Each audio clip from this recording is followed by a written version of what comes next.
Welcome to Below the Line, where we talk about working in Hollywood from the crew perspective. My name is Skid. I'm a former assistant director and your host. Our Oscar series continues, and today we're talking about the nominees for cinematography.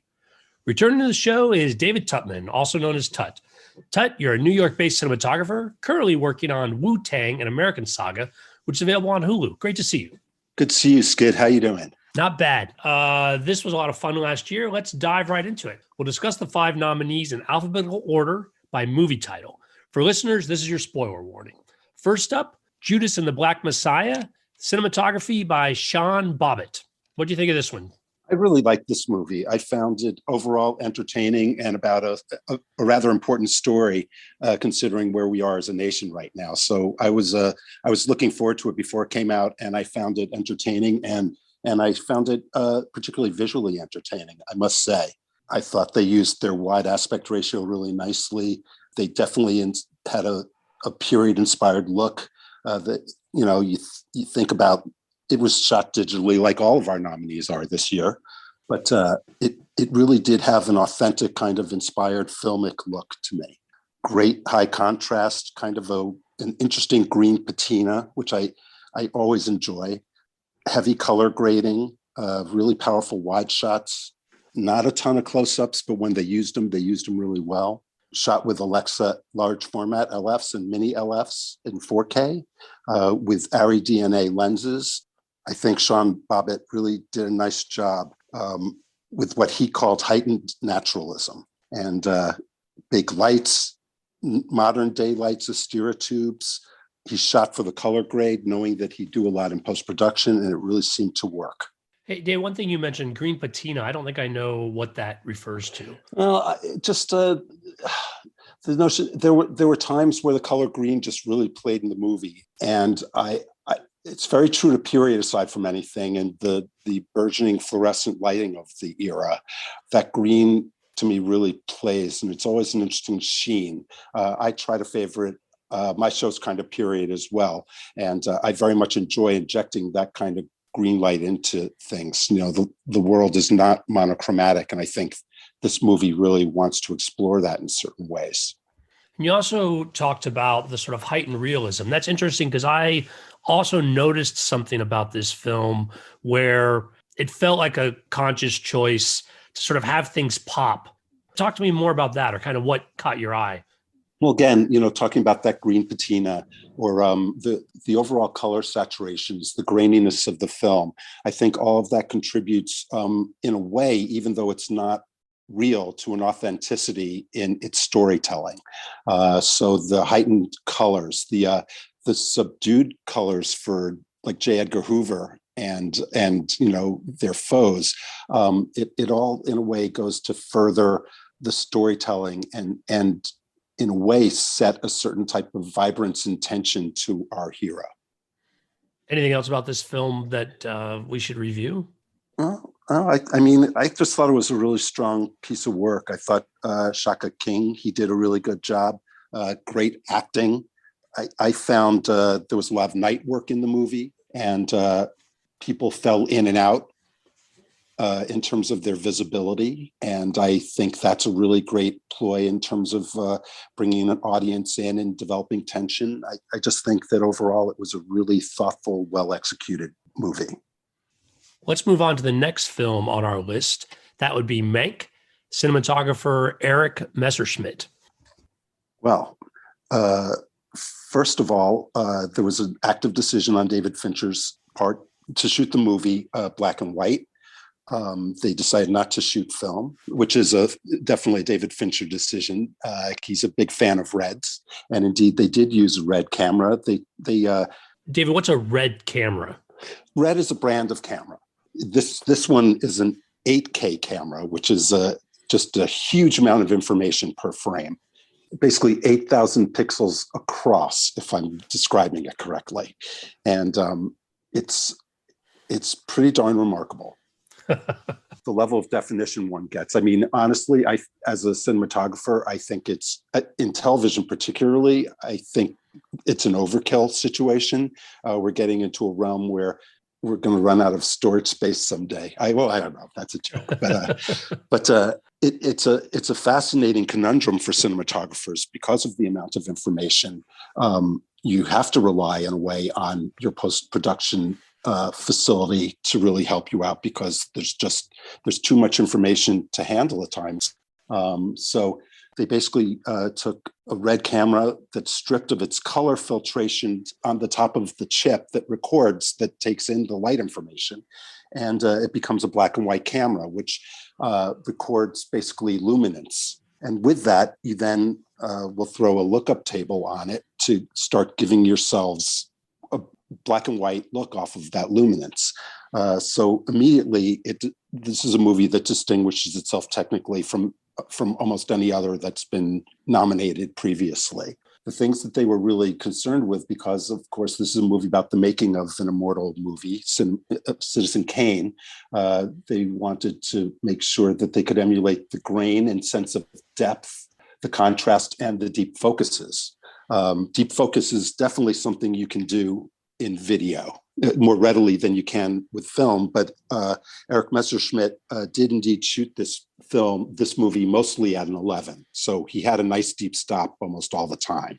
Most cinematographers, when looking for a cinematic look when shooting digitally, don't want to shoot much above a 4 or a 2.8 in order to keep the depth of field down and give it that more cinematic quality, take it out of video world. But this is a movie and a project which, of course, because of Citizen Kane, would embrace that deep depth. And so it took a lot of cooperation and collaboration with the art department, because you really want to make sure that your objects and everything line up. And because you're shooting in black and white, certain finishes on wood will show up differently than expected, so that you're going to want to finish your furniture potentially differently than you might if you were shooting a color project. All these things came into consideration, and I think are probably the most fascinating pieces of the movie in ways. So I think it's interesting because the story on this is that Fincher very much wanted to recreate the movie as if it was being filmed, period, as well. Right. What you're describing is they didn't go use the camera technology of the day. They're really using the cutting edge of our camera technology to recreate the feeling of using the technology of the day. Or am I misinterpreting something there? No, I think you're absolutely right. The flashbacks they shot very classically in terms of where the lights went, and gave it very, kind of frontal punchy key lights. But when they went into the present day within the movie, when they weren't, when they were in the days of the making of the film and in Mank's current sensibility, they shot it in a more modern manner with your key light either to the side or slightly behind a person sometimes, and a different type of philosophy on fill light and edging. And that was a very conscious decision on their part to differentiate. They used our modern abilities in a very theatrical way as well. We're in a place where so many of our lights are now radio controlled, and our dimmer boards can fit in a Halliburton case and get plugged in and broadcast instructions in terms of color and intensity and flicker. And without a doubt, this is a movie where they, during transition, some of the transitions were actually done on camera, fade ins and fade outs and changes in intensity in various places in the lights. And that's a really neat game to play. So it really celebrated modern technology while really trying to give it a very classic look, both lighting wise and editorially, it felt like. One of the most interesting scenes in the movie is a walk through Hearst Garden, which is story-wise done at night, but it was shot day for night. It was shot during the day. And it was done that way mostly because, again, these are all of these movies cost under $40 million to make. From $5 million to $38 million were the budgets listed in my research. And Mank was a $25 million movie. So this walk through the garden, if it done at night, they couldn't afford to do it logistically and budgetarily. So by doing it day for night, they brought the costs down and made it logistically manageable. But the amount of fill light that was necessary in order to make it look balanced properly for nighttime was so great that the actors were squinting all the time. So they had special contact lenses made for the actors. Oh, uh, wow. basically sunglass contact lenses, so that they could walk through this field of 20Ks just blasting at them directly, and get through the scene with open eyes. That's one of my favorite stories about the movie.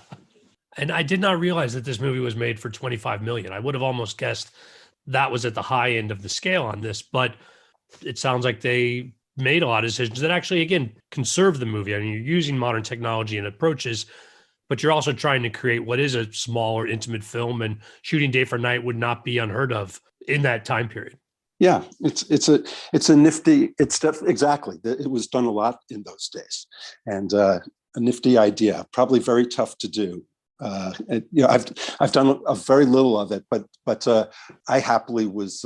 It was a scene in the woods, and that's a really great place to go day for night. So. Well, next on our list is News of the World, cinematographer Darius Wolski.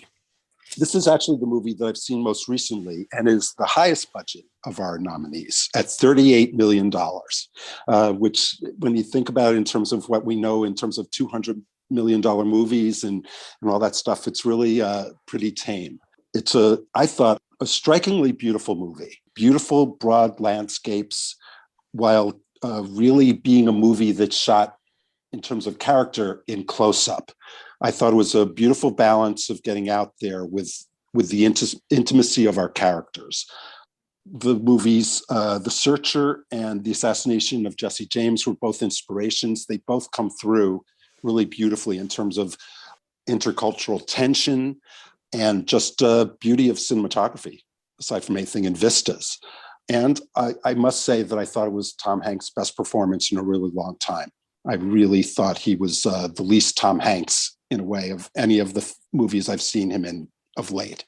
I very much enjoyed this movie.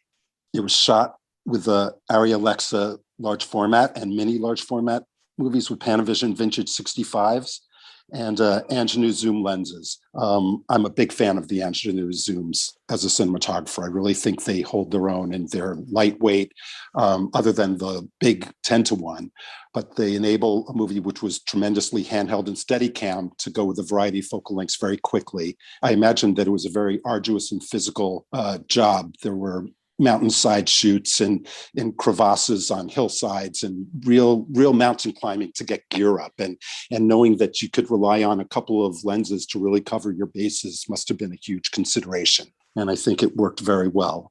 Darius Wolski had, with the art department, took 100 kerosene fixtures, and many of them were electronically converted with LEDs into a 12-volt system that could again be radio controlled and flickered to create the mood that's so beautifully conveyed in all the interiors and exteriors at night.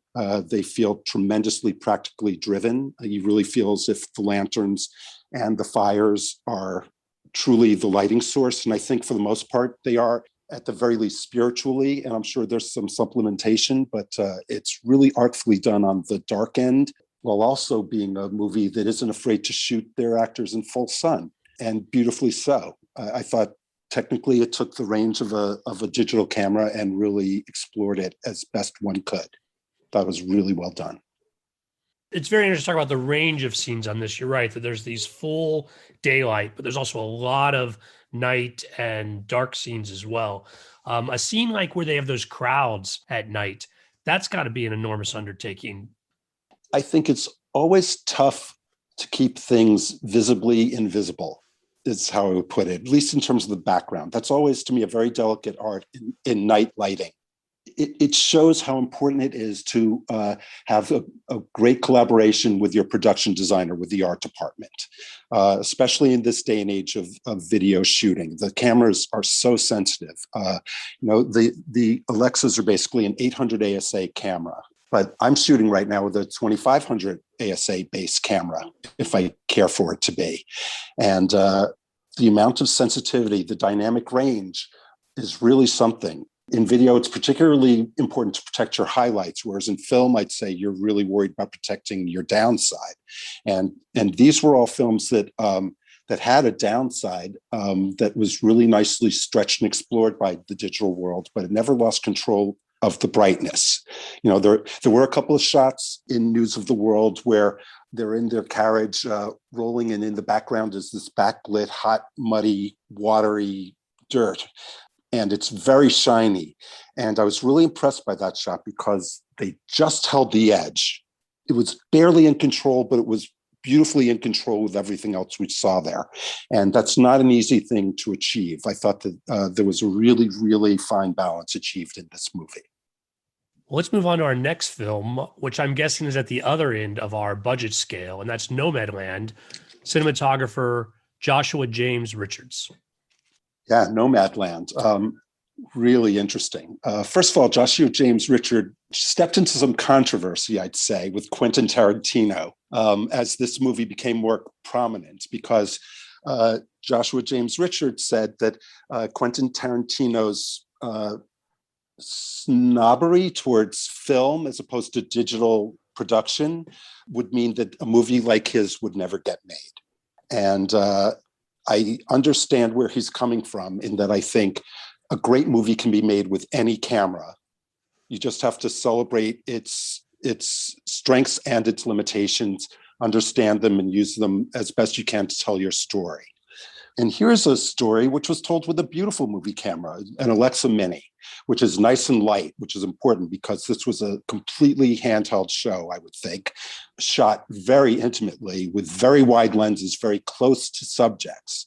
And how difficult that must have been when you're dealing with really a bunch of amateur actors and a bunch of amateur performers for the most part, with Frances McDormand, of course, who led everyone on and brought out incredibly confident and composed performances with all these people who'd never been in front of a camera before. And thumbs up to Chloe Zhao, who did an amazing job in constructing this. And it was a movie that really tried hard to celebrate life as it is, it seems to me. Very, very much available light. Joshua James Richard talks about how hard it was. His main job, in a way, was trying to be invisible with the camera, even though it was so up close and present. They would spend all day planning their shots, he said. And they'd shoot during magic hour because it was the perfect time for this beautiful light without camera shadows. And it told a story of a very delicate balance and very intimate type of lighting. And he would say that they'd spend all day planning, and then there's chaos for like half an hour while they're just running around getting the scene. It was a crew of 19 men and 17 women traveling around in old vans. Wow. Did he do his own camera work on this? Do you know? Yes, he operated the camera. They used lights, but very, very minimally. He never used one to light actors particularly. It was very, very much au naturel, including the fact that he got bitten by a scorpion at a point and had to operate with a drastically painful arm for like 3 or 4 days while the poison left his system. Oh my God. That was the big adventure on this job. But it is an intimate movie. Joshua and Chloe Zhao are partners. He shot 3 movies for her. They have obviously a great shorthand. And it's clearly a movie which speaks to democratization of many things, including filmmaking. So I give it a great salute, and it must have been a very hard movie to make in its way. Is it indeed the lowest budget of these films? Is that the $5 million one? This one came in at $5 million. Really interesting. What scenes do you think they're going to put on the reel for this? Wow. I saw it a while ago, but there's the woman who Frances' character spends the most of her time with. There's a scene where she talks about her cancer diagnosis, which is just so amazingly honest and straightforward and accepting. And you'd never really think that there's a camera literally a foot from her nose. Right. And the honesty and warmth and trust in that scene and trust in oneself and acceptance of fate, really interesting and compelling. So that one particularly, and all the beautiful dusk stuff. I keep thinking about the barely blue sky towards the end of scenes and the scenes around the campfires and stuff. And there's ways in which it's cultish, but there seemed to be a desire for joy, which if more people looked for it, we'd probably be in a better place overall. Well, a very interesting film and certainly a standout in its approach and use of the camera on this. For a film to be competitive at this level, I think it's pretty amazing. The last film on our list is The Trial of the Chicago Seven, cinematographer Phaedon Papamichael. Well, Aaron Sorkin directing. This is in ways the most traditional of our movies, even though it's about complete non-traditionalists. It was shot, again, Alexa large format and mini large format cameras. They did a bunch of the work this year. Way to go, Ariflex. With Panavision C and T series lenses and Canon K35 lenses as well. They went for anamorphic lenses to cover the full sensor. I think part of Phaedon Papamichael's philosophy was he wanted to make sure to deliver visual variety within the movie. Things I've read about the movie and accounts of the experience that people had on the movie is Aaron Sorkin is a very celebrated writer, and he's very concentrated when directing on the writing and those who are speaking. But I think Phaedon Papamichael wanted to make sure that within the world of editorial that there were places to go to help build the emotion and the intensity and the relationships that are needed, because it wasn't the Chicago One, of course, it's the Chicago Seven, and the tricks to filming groups while getting the intensity of a single individual and stuff. I think this is a movie where that really fell on the cinematographer. And it's an interesting examination of a very big part of cinematography. We're often really consumed with cinematography with the look of a movie and think about lights.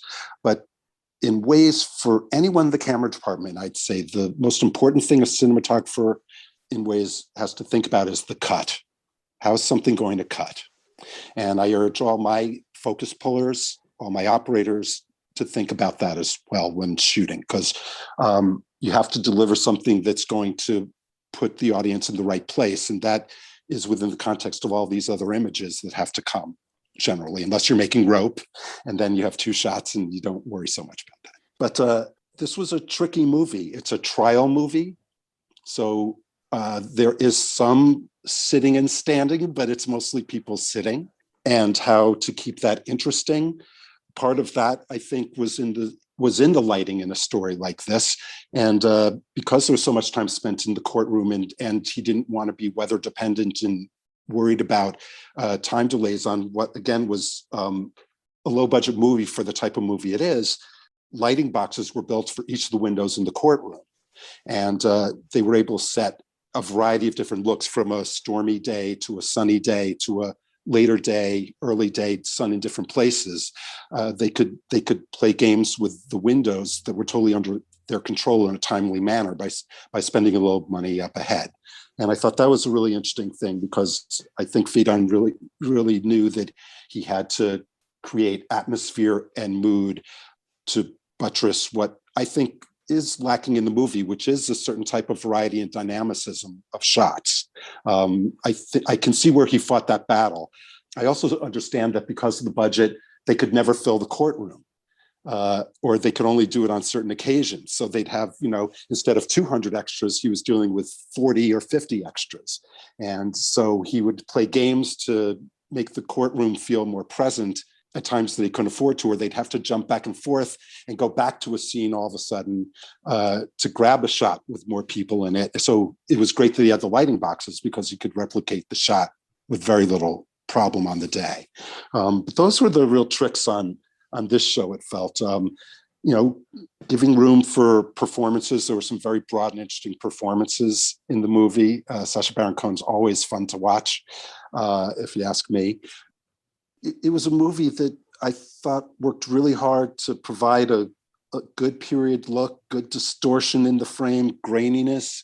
But I don't feel it necessarily captured the era as much as I would have liked in a story that I think held my imagination, because I was a little kid during that time. So I have very vivid memories of all these characters in my way. You talked about the challenges of the trial sets and building the light boxes. The scenes that aren't in the courtroom, anything particular about those strike you from a cinematic perspective? No, I mean, they felt very natural, certainly very well shot.